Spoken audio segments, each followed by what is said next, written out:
అందరికీ నమస్కారం. శ్రీ గురుభ్యో నమః. పరమహంస గారు మళ్ళీ తిరిగి శ్రీ గారి దగ్గరికి వెళ్ళాక, ఈయన శరీరం, కాంతి శరీరం బయటకు వచ్చేసి అన్నిటిని పరిశీలించటం ఈయన స్పృహలో ఉండి గమనిస్తూ ఉంటారండి. పరమహంస గారి ఆత్మ తాలూకు ప్రశాంత అనంత తీరాల మీదకి ఒకానొక ఆనంద సాగరం వెల్లువలే పొంగి వస్తుందండి అప్పుడు. పరమాత్మ స్వరూపం అక్షయ ఆనందమన్న అనుభవం ఈయన పొందుతారు. అక్షయం అంటే ఎప్పుడు క్షయం కానిది. అలాంటి ఆనందాన్ని ఈయన అనుభవం పొందుతారండి.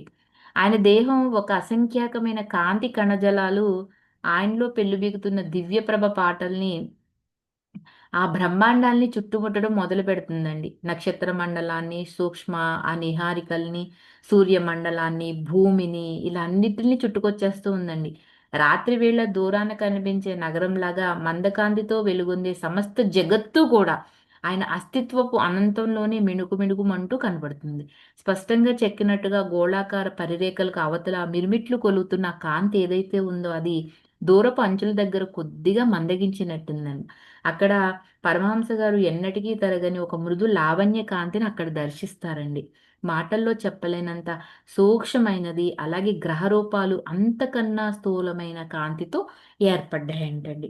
సృష్టికి సారభూతమైన కాంతి గురించి ఈయన తర్వాత అధ్యాయంలో చెప్పారు. అప్పుడు తెలుసుకుందామండి.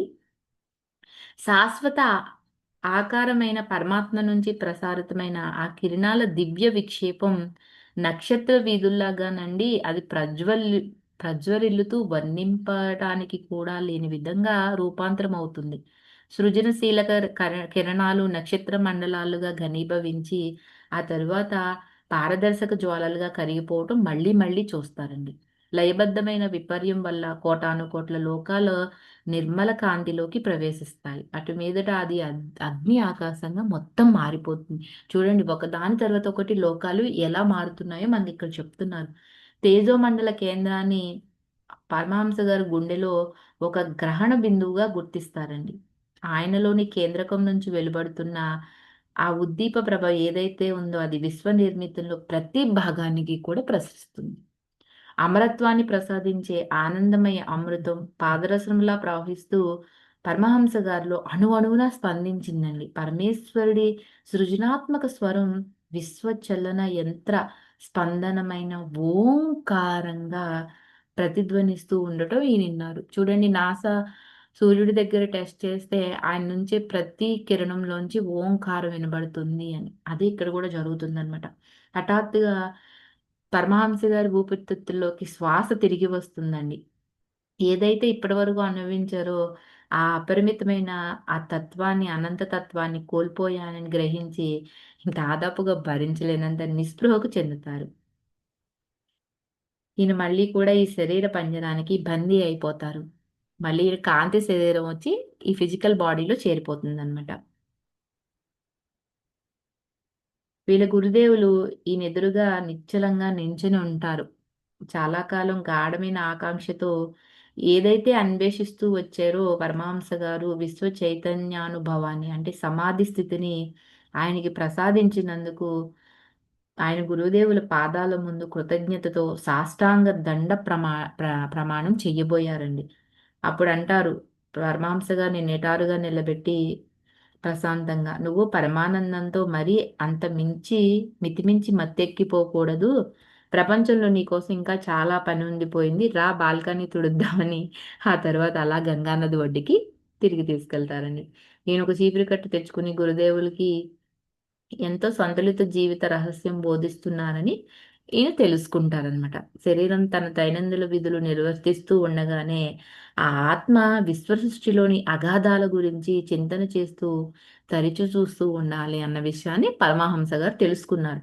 తరచూ శ్రీ యుక్తేశ్వర గారు ఈయన బయట తిరగటానికి బయలుదేరేటప్పటికి ఇంకా మాటల్లో చెప్పలేని ఆనందంలో తన్మయుడై ఉంటారండి పరమహంస గారు. వీళ్ళిద్దరి శరీరాల్ని కేవలం వెలుతురే మూలభూతంగా గల ఆ నదీ తీరంలో రోడ్డు మీద నడుస్తున్న 2 సూక్ష్మ చిత్రాలుగా దర్శించుకుంటారు. జగత్తులో ప్రతి రూపాన్ని, ప్రతి శక్తిని క్రియాశీలకంగా నిలిపేది ఆ పరమేశ్వరుడి దివ్య శక్తే కదా!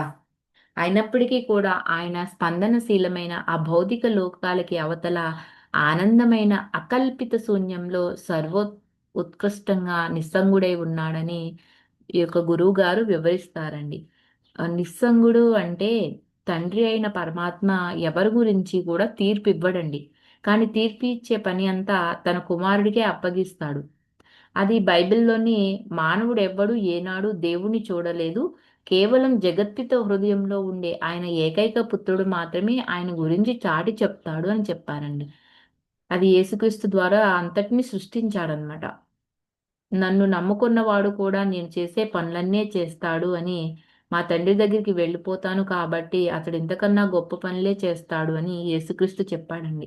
జగత్పిత నా పేరున పంపే సుఖప్రదుడైన పరిశుద్ధాత్మ మీకు అన్నిటినీ బోధిస్తాడు. నేను మీకు చెప్పిన వాటినన్నిటినీ ఆయన మీకు జ్ఞాపకం చేస్తాడని కూడా బైబిల్‌లో చెప్పబడింది. బైబిల్‌లో చెప్పిన ఈ మాటలు దేవుడి త్రిపురాత్మక ప్రకృతి అయిన తండ్రి, కుమారుడు అంటే హిందువుల పవిత్ర గ్రంథంలో చెప్పిన సత్తు, తత్తు, ఓం అండి. బైబిల్‌లో చెప్పిన మన యొక్క హిందూ పవిత్ర గ్రంథాల్లో చెప్పిన ఒక్కటండి. ఈ 3 కూడా అంటే వాళ్ళెలా చెప్తున్నారంటే తండ్రి, కుమారుడు, పరిశుద్ధాత్మ చెప్తున్నారు. మనకేం చెప్తున్నారు? సత్తు, తత్తు, ఓం అని చెప్తున్నారనమాట. ఆ మూడిటిని సూచిస్తాయంటండి. త్రిపు త్రిరు త్రిరూపాత్మక ప్రకృతి అంటే ఇవే. ఓం సత్తు, తత్తు, ఓము, తండ్రి, కుమారుడు, పరిశుద్ధాత్మ. జగత్పిత అయిన ఆ దేవుడు స్పందనశీలైన సృష్టికి అతీతంగా ఉండే కేవలం అవ్యక్తుడండి. ఏమీ ఎట్లా వ్యక్తం కాడు. కుమార రూపమైన దేవుడు స్పందనశీలమైన సృష్టికి లోపల ఉండే క్రీస్తు చైతన్యం అది బ్రహ్మ చైతన్యం అవ్వచ్చు, కూటస్థ చైతన్యం అవ్వచ్చండి. ఈ చైతన్యమే ఎవరూ సృష్టించని అనంత స్వరూపుడి ఏకైక సృష్టి లేదా ఏకైక ప్రతిబింబం.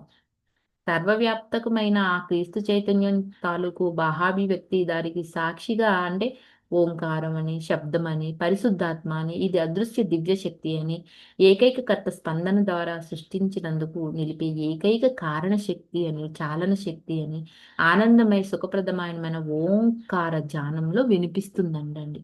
భక్తుడికి అన్ని విషయాల్ని కూడా జ్ఞాపకం చేస్తూ పరమ సత్యాన్ని వెల్లడి చేస్తుందంట. మిగతాది రేపు తెలుసుకుందామని. Thank you for watching.